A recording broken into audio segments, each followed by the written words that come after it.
A escritora Olga Tokarczuk, que é vencedora do Nobel de Literatura em 2018, ela fez uma declaração sobre o uso de inteligência artificial no seu processo criativo durante um evento lá na Polônia, que é a sua terra natal. E o que a mídia e os jornais têm dito é que ela teria admitido a utilização da IA para embelezar ideias. Eu ainda não vi, mas eu trouxe aqui para a gente ver juntos esse post que a editora Todavia publicou no Instagram, trazendo a fala da autora na íntegra, né, para que a gente possa tirar nossas próprias conclusões. Inclusive, a Todavia é a editora responsável pela publicação dessa autora no Brasil, né, a editora que fez esse post, esse carrossel aqui. E a Olga Tokarczuk, que atualmente ela tem 4 obras traduzidas aqui, publicadas e traduzidas, né? Até agora eu só li um que se chama Sobre os Ossos dos Mortos, e eu posso dizer que é um bom livro, tá? É uma boa escritora, assim, não é à toa que ela ganhou o Nobel, né? Claro que nem todos os escritores que ganharam o Nobel são os melhores escritores do mundo, assim, mas existe uma razão também para eles ganharem, né?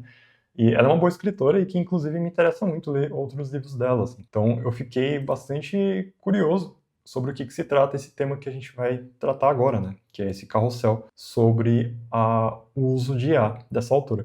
Vamos ver aqui a declaração completa, né? Todo o texto do que foi dito durante esse evento. Então, na última semana, a autora polonesa e Nobel de Literatura participou do Poznan Impact, principal evento de tecnologia, inovação e economia da Europa Central e Oriental. Em uma conversa com o jornalista polonês Sławomir Sierakowski, espero ter pronunciado correto, falou sobre literatura contemporânea, o trabalho do escritor e o uso de IA. Trazemos para cá na íntegra a tradução do que Olga disse no evento polonês. Incluímos também a declaração posterior da autora, publicada em suas próprias redes, porque, enfim, ela já foi cancelada e ela já também se retratou, né? A gente já vai ter meio que a história completa aqui. Mas vamos ver, então, todo esse papo e tudo que ela disse, né? E vamos comentando algumas coisas aí. Então ela vai dizer aqui, abre aspas, parece que o mundo, com seu ímpeto destrutivo, não merece mais romances longos e exigentes. O número de pessoas dispostas a ler esses livros só diminui. Antes, havia demanda por eles. Hoje, ler um livro longo é um desafio realmente assustador para muitas pessoas, e constantemente me deparo com o fato de que leitores descobrem o final de The Book of Jacob, que é uma obra dela que ainda não foi traduzida no Brasil, né? Por meio de resumos. Há temas que não podem ser abordados brevemente. Eu não sei onde ela vai chegar com isso, mas eu concordo plenamente com essa afirmação, né? A gente enfrenta um problema enorme hoje, que é o fato de que as pessoas não leem sequer obras muito curtas, assim, né? Elas não leem mais essas obras longas, que exigem, de fato, uma narrativa longa para construir um raciocínio que, enfim, é mais complexo, né, em muitos dos casos. E a gente consegue perceber isso, principalmente, se a gente pegar a literatura contemporânea que é produzida hoje e ver que ela realmente tem encurtado muito, né? Um gênero que está muito na moda, por exemplo, que é o da autoficção, a gente tem uma autora contemporânea que é a Annie Ernaux. Tem um livro muito bom, inclusive, que se chama O Lugar. E, gente, é um livro, assim, é muito bom. Ela ganhou o Nobel também, acho que alguns anos depois da Olga. Mas é um livro muito curtinho, assim, tem coisa de 70 páginas. E não é ruim, tá? Não é um livro ruim, é um livro muito bom, inclusive. Mas ele, a meu ver, ele mostra um pouco o caminho que a gente está percorrendo, assim, nos últimos anos em relação à produção de obra de arte. A gente está produzindo coisas que são cada vez mais fáceis de consumir. Isso não necessariamente quer dizer que as obras produzidas hoje são ruins, mas que elas tendem a ir por esse caminho para tornar as coisas um pouco mais palatáveis. O que eu quero dizer com isso? Quando a gente pega, por exemplo, essa lógica do streaming, né, e do cinema atual também, de fazer com que os filmes sejam mais fáceis de consumir, né? Então, a gente consiga manter a atenção do espectador, mesmo que ele não esteja olhando para a tela, né? Acho que vocês viram essas coisas. É uma coisa horrível. Uma coisa horrível, acho que a gente devia enfrentar isso e ir na contramão disso. Isso quer dizer que, sendo esse o formato dominante da indústria hoje, isso significa que todo filme que está sendo produzido é ruim? Não, né? Acho que é um pouco por esse caminho também. Mas, por outro lado, ainda há escritores produzindo obras muito longas, tá? A gente tem alguns escritores que, principalmente ali na Europa e nos Estados Unidos, você tem autores que publicam obras muito longas, ainda, sagas, né, em volumes separados e tudo mais. Existe ainda esse interesse, mas ele é cada vez menor, porque o interesse pela leitura como um todo é cada vez menor. E eu arriscaria dizer que o interesse, para além da leitura, está nessa ideia de quantificação do consumo, né? Que eu já comentei muito, acho que na semana passada, num outro tema que a gente abordou, essa ideia de que as pessoas elas querem ler em quantidade, não em qualidade. E se você lê livros curtos, você consegue ler mais livros no mês, né? Então, se você tenta pegar, por exemplo, o Graça Infinita, do David Foster Wallace, por exemplo, que é um livro, um calhamaço de 1.200 páginas, assim, vocês vão ver um livro que leva meses para completar. Mas, por outro lado, se você pegar vários livros curtinhos de 100, 200 páginas, você consegue ler muitas coisas no mês, né?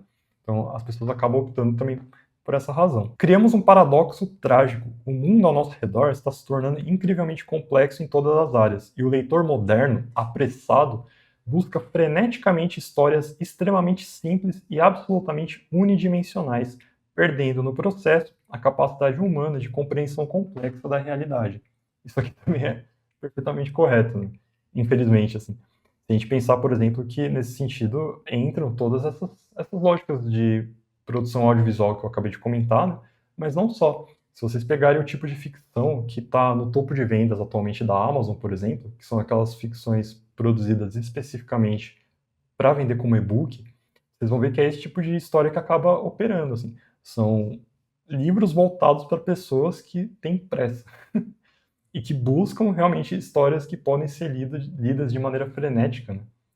E tem uma questão nisso, assim, porque o que significa isso, né? Uma leitura fluida não é algo positivo? De certa forma, é.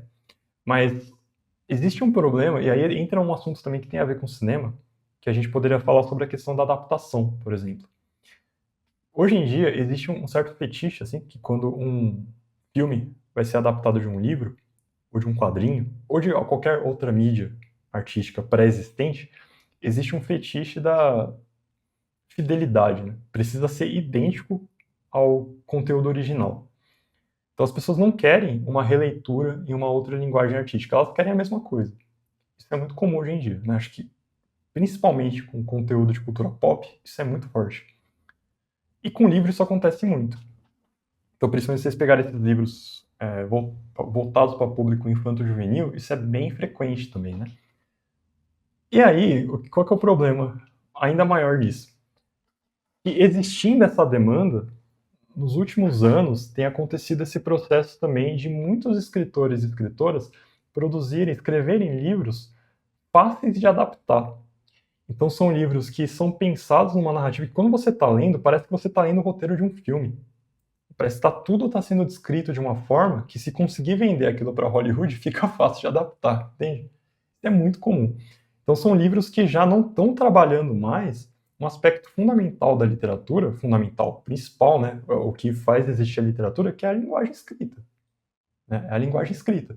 E a partir da linguagem escrita você consegue produzir uma série de procedimentos literários ali para além da própria sequência de ação e diálogo direto e objetivo, entende? Então é isso que se tem perdido, né? A gente tem perdido e cultivado muito nessa produção mais contemporânea, isso de forjar de fato um leitor mais apressado, né? Um leitor que é mais unidimensional, que consegue absorver as coisas com mais facilidade, assim. Que é uma pena, né? Que é uma pena, o que tira de muitos leitores hoje, por não rolar esse incentivo, a possibilidade de mergulhar em obras fundamentais da nossa literatura, como o próprio Grande Sertão Veredas, por exemplo. Quem consegue ler um Grande Sertão Veredas hoje, sabe? Um livro que exige tanto da nossa atenção, porque é um livro confuso, difícil de entender, mas que é uma das obras primas da história da nossa literatura nacional, sabe? Mas que exige, né? E aí entra um pouco aquele papo que a gente teve na semana passada, né? Consumir arte é algo que não é passivo também. Embora o consumo seja passivo, a ideia de você se apropriar, conhecer, mergulhar naquela obra exige uma participação ativa, um diálogo ativo com aquela obra. Né? Isso não é fácil, não é simples. Mas as pessoas já não querem mais esse esforço, né? Elas querem algo fácil, né? Algo mais palatável, algo ultraprocessado, que seja facilmente digerível, entende? Por esse caminho. Não sei se estou certo, mas acho que deve ter envolvido uma certa tendência de mercado também, porque é o mercado editorial que escolhe que vai ser publicado livros mais curtos, rápidos, etc. Com toda certeza, Céu, com toda certeza. Principalmente porque, como há poucos leitores hoje em dia, e a Amazon está destruindo as editoras e as pequenas livrarias, a gente sabe que as editoras precisam recorrer a alguns elementos, alguns livros, assim, algumas obras específicas que são feitas para vender mais. Né? Isso entra aí, vender livro de pessoas famosas, né, artistas pop, né, eu falo, vender livros de políticos, às vezes de influencers, né? Ou best-sellers no geral, né? Trazer esses best-sellers estrangeiros para poder fazer uma grana. Acho que um bom exemplo disso, se vocês pegarem editoras grandes, assim, que têm um compromisso por publicação de literatura de qualidade, e geralmente essas editoras também publicam coisas um pouco duvidosas, assim, no mesmo catálogo, né? Não vou ficar nomeando aqui editoras, mas quem acompanha um pouco já deve ter percebido isso. Se você vai no stand de uma editora específica, você vê, tipo, vocês publicam esse autor que é muito importante, né, para a história da literatura, assim, para nossa cultura e tal, mas tem isso aqui também que é uma porcaria. Isso, assim, eu acho que isso, de certa forma, é ruim, assim, mas se justifica no sentido de que a editora precisa sobreviver, né? E se você publica só, né, obras mais cultas, assim, mais eruditas, a literatura, isso não fecha as contas no final do mês, né? Infelizmente. Muitos não acreditam, mas acho que este é meu último romance. Aí a autora tá comentando sobre a obra dela que tá para sair. Gostaria muito que alguém com a mente aberta um dia analisasse a literatura contemporânea de uma perspectiva objetivamente econômica. Garanto que se você calculasse honestamente o enorme esforço e as milhares de horas exaustivas dedicadas à criação de The Book of Jacob, meu salário por hora me proporcionaria uma aposentadoria de mineiro. No mercado atual, nenhuma editora seria capaz de cobrir proporcionalmente e de forma lucrativa os custos de um trabalho tão extenso e pagar por esse livro adequadamente. Por outro lado, depois de todos esses anos, estou fisicamente exausta do processo de escrita e de ficar debruçada sobre o teclado do computador. Então, vou me concentrar em contos. Então aí entra uma questão que eu acho que o Celo falou agora há pouco aí, que é uma questão puramente financeira, né? E que envolve a questão do mercado editorial. De fato, você fazer livros mais curtos, você vende melhor, você custa menos para ser impresso, né? Um livro de 100 páginas, obviamente, vai custar muito menos para imprimir do que um livro de 800 páginas.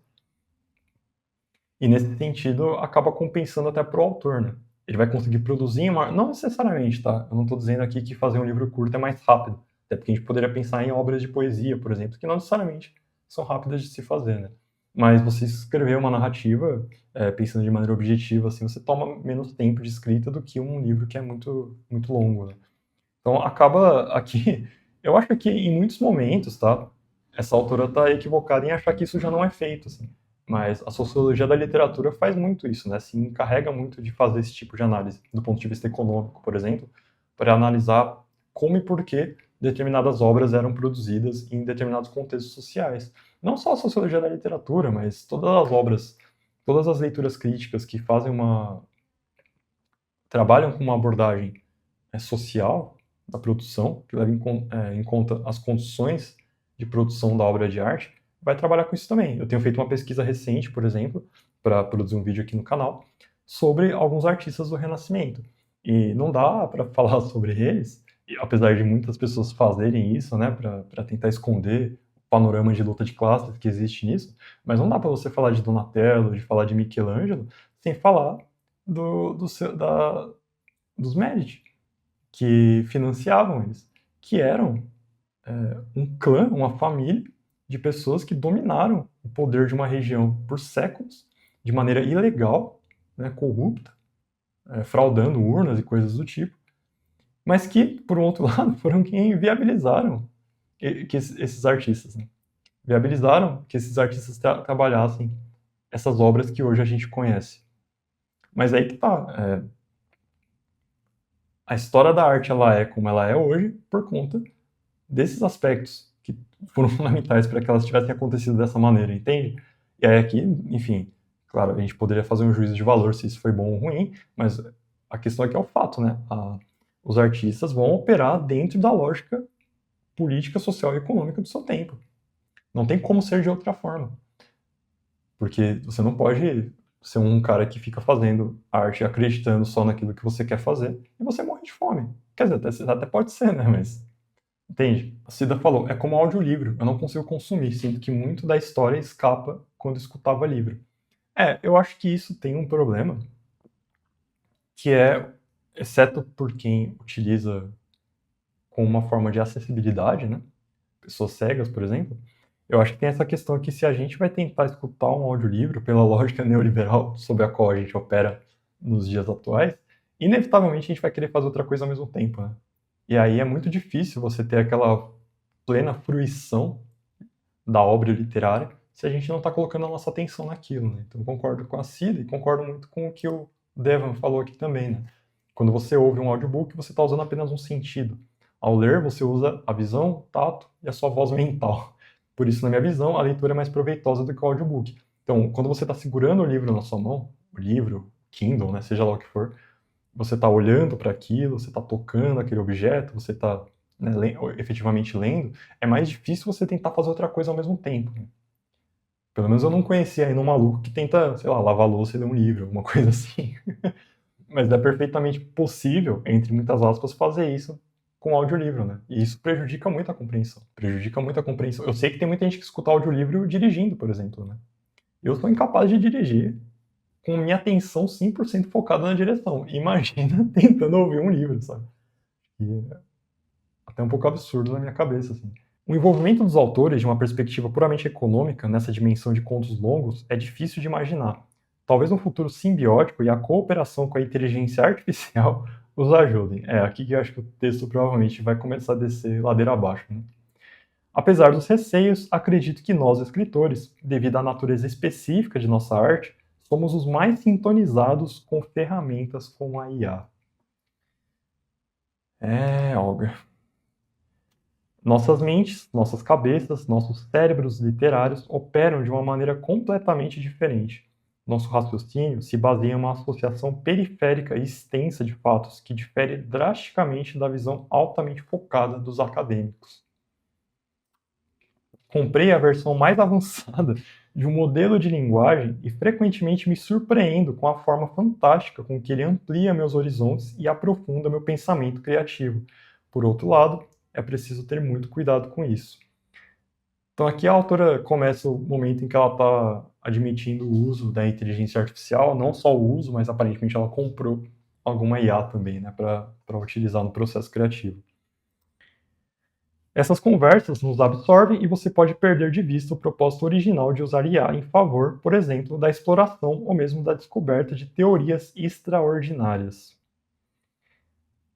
Aqui entra o ponto, assim, eu já não vou ficar me alongando sobre isso, porque eu falo tanto sobre isso no canal, né, mas a IA não cria nada. Assim. A IA, ela regurgita informações puxadas de bancos de dados, de autores, sem permissão deles, né, para produzir aqueles textos genéricos que vocês recebem no chat GPT. Então não vai produzir descoberta de teoria nenhuma, tá? Nenhuma.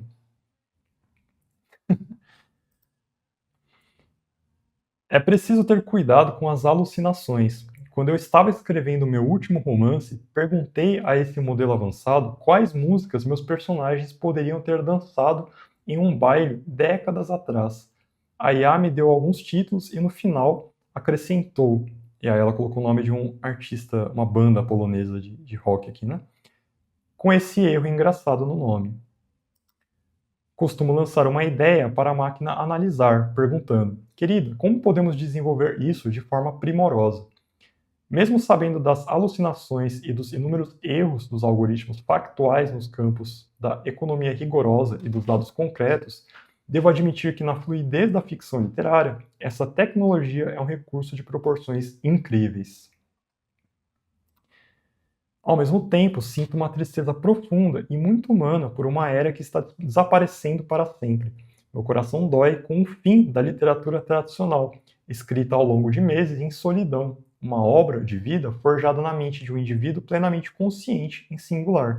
Sinto uma terrível pena de Balzac, de Cioran e do inimitável Nabokov, porque, apesar do meu entusiasmo, não acredito que qualquer chat moderno jamais será capaz de se expressar de maneira tão requintada.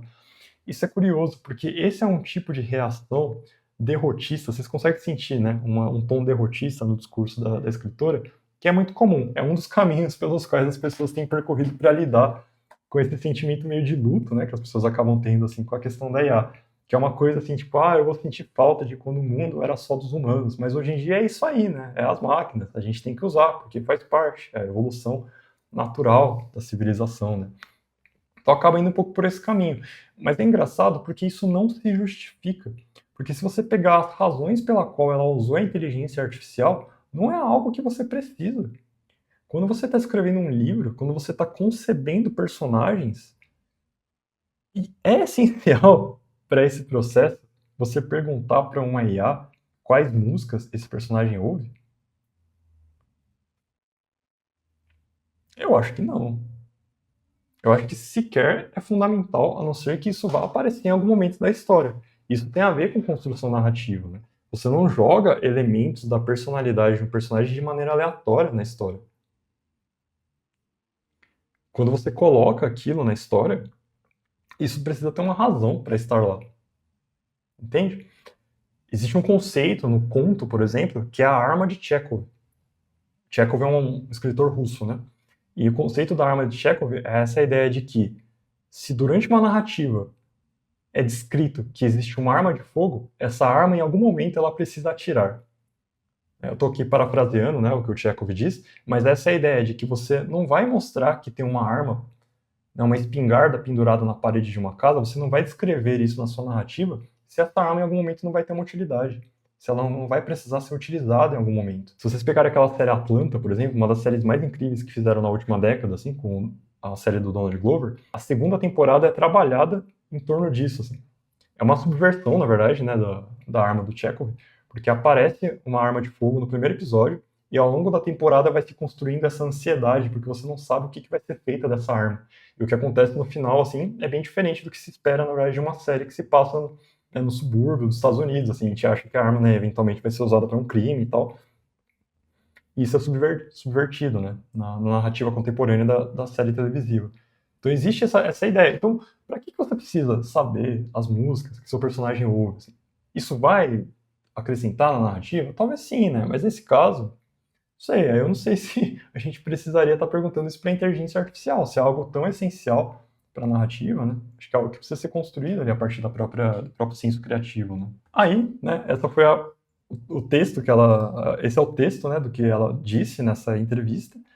E foi publicada dessa maneira em alguns veículos de comunicação. O Estadão publicou uma manchete bastante sensacionalista, né? Que a escritora vencedora do Nobel admite o uso de IA, né, e tudo mais, e causa polêmica. Então a galera caiu matando, cancelando em cima da Olga Tokarczuk, né? Só que ela também se manifestou depois disso. Então acho que a gente pode dar uma olhadinha também na declaração posterior que ela fez aí no dia 19 de maio. Então vamos lá. Abre aspas. Vamos ver qual é a desculpa. Como em qualquer outra conversa, comentários feitos frente a uma audiência, ao vivo, no evento público, podem ser interpretadas erroneamente. É verdade.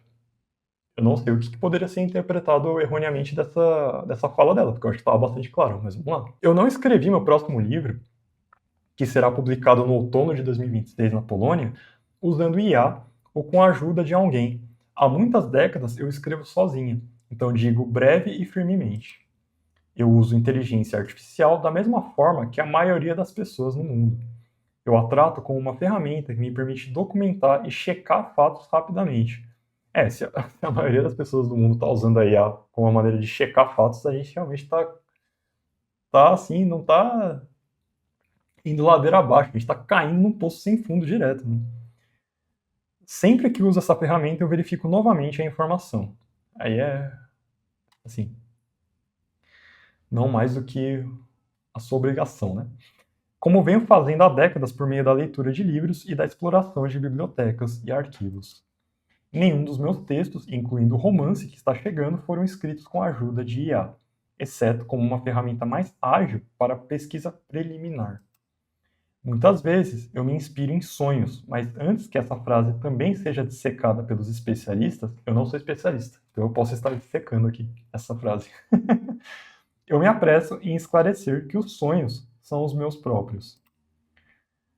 Gente, o que vocês acham disso? Assim, eu acho que o que foi dito não pode ser desdito, né? Eu não acho que a autora precisa ser cancelada, na verdade eu sou muito contra essa coisa toda do cancelamento, né? Mesmo em relação à questão do uso da IA, eu acho que as pessoas podem, enfim, repensar, né, o que elas estão fazendo e tudo mais. E como eu disse, eu já li sobre Os Ossos dos Mortos, que foi a primeira obra dela a ser publicada no Brasil. É um bom livro, é uma boa escritora, que eu acho, inclusive, que vale a pena ler. Mas, assim, é uma coisa que, pra quê, né? Se queimou de graça. Tá aí prestes a lançar um livro, depois que você é Nobel de Literatura, você lança um livro novo. esses livros fazem uma grana, assim, porque circulam no mundo inteiro. Tem países que você nunca foi traduzido, você passa a ser traduzido por causa do Nobel, que foi o caso dela, ela passou a ser publicada no Brasil. Se eu não me engano, depois que ela ganhou o Nobel, posso estar errado, mas acho que Sobre os Ossos do Morto saiu depois que ela ganhou o Nobel. Mas pra quê, né? Pra que você vai se meter com isso, assim? Só pra se queimar mesmo. É uma tristeza, né, gente? Mas tá aí, pra vocês verem como a ideologia é muito forte. A ideologia dominante é muito forte. A gente tem visto o quanto essas big techs têm investido dinheiro para vender essas inteligências artificiais, a ponto de uma escritora tão importante, consagrada, com décadas de experiência, num trabalho criativo, exaustivo, assim, que ela, né, produziu ao longo de toda uma vida, aderindo a isso, com esse discurso derrotista de que, é isso mesmo, né? A IA tá aí, tem que usar, né? Faz parte da vida, é o futuro. Que pena que não é mais como era antigamente, mas tem que usar, e eu uso para pesquisar isso e aquilo. Então acaba indo por esse caminho. Eu acho uma pena, tá? Eu acho uma pena que a gente tenha muitos colegas artistas aí, colegas e amigos artistas, que estão indo um pouco por esse caminho de um sentimento derrotista, que é algo esperado mesmo, pensando na lógica de mundo em que a gente vive hoje, né? As pessoas realmente têm tido cada vez menos esperança, cada vez menos perspectiva diante das coisas que têm acontecido, mas eu não acho que esse é o caminho, assim. Acho que esse não é o caminho. Acho que a gente precisa, a nível individual, né, se me permite falar, assim, a nível individual, a gente precisa, assim, combater isso ativamente, porque eu acho que a IA prejudica o nosso intelecto, assim, a nossa capacidade de ser criativo. Eu acho que isso acontece. Claro que se você trabalha numa empresa que exige que você utilize inteligência artificial generativa para produzir texto, para produzir layout, para produzir imagem, é seu emprego. Você vai fazer o que você é pago para estar fazendo. Isso não é uso pessoal. Uso pessoal é você utilizar a IA para fazer aquele seu desenho que você quer fazer, para fazer aquela pintura que você quer fazer, para escrever aquele livro que você quer escrever, ou às vezes para coisas até mais banais. Tem gente que usa o ChatGPT, pede para o ChatGPT escrever um pedido de desculpa para o namorado, para a namorada. Gente, não façam isso, sabe? Não façam isso. A gente precisa não só preservar, mas construir essa nossa capacidade de manter relações interpessoais e diálogos que não só acontecem a partir da conversa, mas a partir também da manifestação artística. Escrever, pintar, desenhar, né? Fazer música, são coisas que são aquilo que nos difere de qualquer outro ser vivo, orgânico ou não, do nosso mundo, sabe? E esse posicionamento derrotista, assim, que essa escritora tem, muitas pessoas têm em relação a IA, é algo muito triste, na verdade. E que eu espero que seja uma forma dela repensar isso. Não só ela, mas quaisquer outros escritores que estejam aderindo a isso atualmente, né? Porque a gente sabe que muitos estão, que a maioria só não está verbalizando isso em voz alta como ela, né? O vídeo que você acabou de assistir é o corte de uma live que acontece lá no meu canal principal, todas as semanas. Então se você gostou do conteúdo, já se inscreve aqui e se inscreve também lá no meu canal principal, onde você pode assistir vídeos ensaios, podcasts e outras discussões sobre arte, educação e política, como esse aqui que está aparecendo na sua tela agora. Muito obrigado por assistir, um abraço e até a próxima.